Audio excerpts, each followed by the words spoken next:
কাঁচা আম দিয়ে আচার তৈরি করতে চাইলে এখনই সময় কাঁচা আম দিয়ে একদম পারফেক্ট এই আচারটা তৈরি করার। কোনো রকম রোদে দেওয়ার ঝামেলা ছাড়াই, তেল ছাড়া খুব সহজেই বছরের পর বছর সংগ্রহ করে খেতে পারবেন এই মজাদার কাঁচা আমের আচার। আসসালামু আলাইকুম এভরিওয়ান, কেমন আছেন সবাই? আশা করি সবাই ভালো আছেন। সিম্পল কুকিং বাই আশাতে সবাইকে স্বাগত জানাচ্ছি। অল্প মশলায় সবচাইতে সেরা স্বাদের কিভাবে এই আচারটা তৈরি করা যায় সেই রেসিপিটা আজকে শেয়ার করব। আশা করি অবশ্যই আপনাদের ভালো লাগবে। চলুন এবার মূল রেসিপিতে যাওয়া যাক। আচার তৈরি করার জন্য নিয়েছি 1 কেজি কাঁচা আম। ভালো করে ধুয়ে খোসা ছাড়িয়ে নিয়েছি। তারপর এই আমের মধ্যে যে এক্সট্রা পানিগুলো লেগে থাকে সেগুলো টিস্যু দিয়ে ভালো করে মুছে নিচ্ছি। আমের গায়ে এক্সট্রা যে পানিগুলো থাকে এগুলো মুছে যদি আচারটা তৈরি করা যায়, আচার কিন্তু অনেক দিন পর্যন্ত সংরক্ষণ করে রাখতে পারবেন। পানি মুছে নেবার পর এবার আমগুলো গোল করে কেটে নিচ্ছি।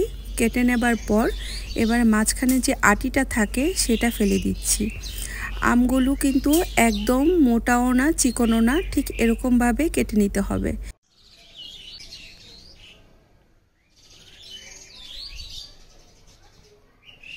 এবার একটি পাত্রের মধ্যে সবগুলো আম তুলে নিচ্ছি। তারপর এখানে 1 কেজি আমের জন্য এখানে অ্যাড করে দেব 1 কাপ চিনি।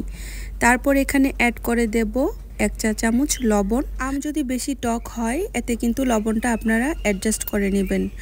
এবার এখানে অ্যাড করে দিব 1/4 কাপ সাদা ভিনেগার। ভিনেগার অ্যাড করার পর ভালো করে নেড়েচেড়ে মিশিয়ে নেব। এভাবে মিশিয়ে নেবার পর 1 ঘন্টার জন্য ঢাকনা দিয়ে ঢেকে রেখে দিব। ভিডিওর এই পর্যন্ত এসে যারা একটি লাইক দিতে ভুলে গিয়েছেন, অনুরোধ রইল একটি লাইক দিয়ে সম্পূর্ণ ভিডিওটি কন্টিনিউ করার জন্য। যারা আচার তৈরি করতে পারে না তারা পর্যন্ত এই আচারটা তৈরি করতে পারবে। এতটা সহজ আর খুব অল্প সময়ে কিন্তু এই আচারটা তৈরি করা যায়।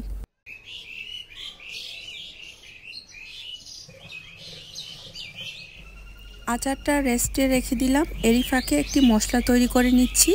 তার জন্য একটি পাত্রের মধ্যে 4-5টি শুকনো মরিচ অ্যাড করে দিলাম।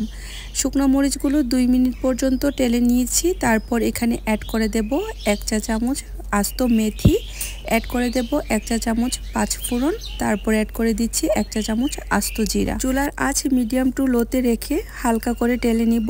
তারপর যখন রুম টেম্পারে আসবে তখন ব্লেন্ড করে নেব। ব্লেন্ড এমনভাবে করতে হবে যেন মশলাটা আধ ভাঙা হয়, একদম মিহি করে কিন্তু ব্লেন্ড করা যাবে না। 1 ঘন্টা পর চিনি থেকে কিন্তু অনেকটা পানি ছেড়েছে আমের মধ্যে। এবার একটি পাতিলে তুলে নিচ্ছি। কিছু চিনি কিন্তু এখনো আস্ত রয়েছে।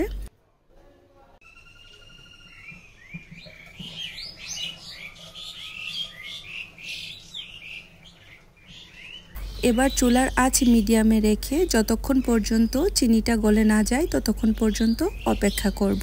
আমগুলো চিনির মধ্যে 1 ঘন্টা রাখার জন্য কিন্তু অনেকটা নরম হয়ে গিয়েছে, সেজন্য আলতো হাতে কিন্তু নেড়েচেড়ে দিতে হবে। এই অবস্থা কিন্তু আমগুলো অনেক নরম।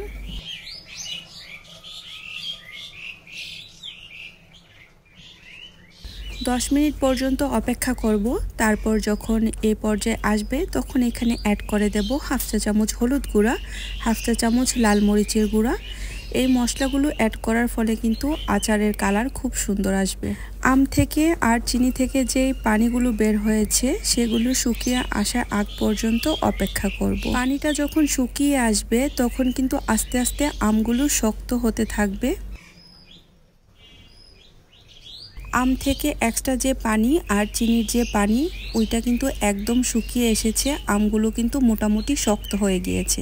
এই অবস্থায় এখানে অ্যাড করে দেব আমি যে আধ ভাঙা মশলাটা তৈরি করেছিলাম সেই মশলাটা অ্যাড করার পর হালকা হাতে আবারও নেড়েচেড়ে মিশিয়ে নিচ্ছি। এর চেয়ে বেশি আর জাল করে নিব না, এই অবস্থাতেই চুলা থেকে নামিয়ে নেব। এর চেয়ে বেশি জাল করলে কিন্তু আচারের যে একটা সুন্দর কালার সেটা নষ্ট হয়ে যাবে, চিনিটা পুড়ে কিন্তু কালো কালো হয়ে যাবে। এতে কিন্তু আচারের কালার একদমই সুন্দর হবে না, সেই জন্য এই অবস্থাতেই চুলা থেকে নামিয়ে নিচ্ছি। ব্যাস তৈরি হয়ে গেল কাঁচা আমের লোভনীয় আচার। খুবই সিম্পল, খুবই ঝটপট তৈরি করা যায়। আশা করি আপনাদের ভালো লেগেছে। আজকে এ পর্যন্ত। পরবর্তী নতুন আরেকটু রেসিপির সাথে দেখা হবে ইনশাল্লাহ। সবাই অনেক বেশি ভালো থাকবেন। আল্লাহ হাফেজ।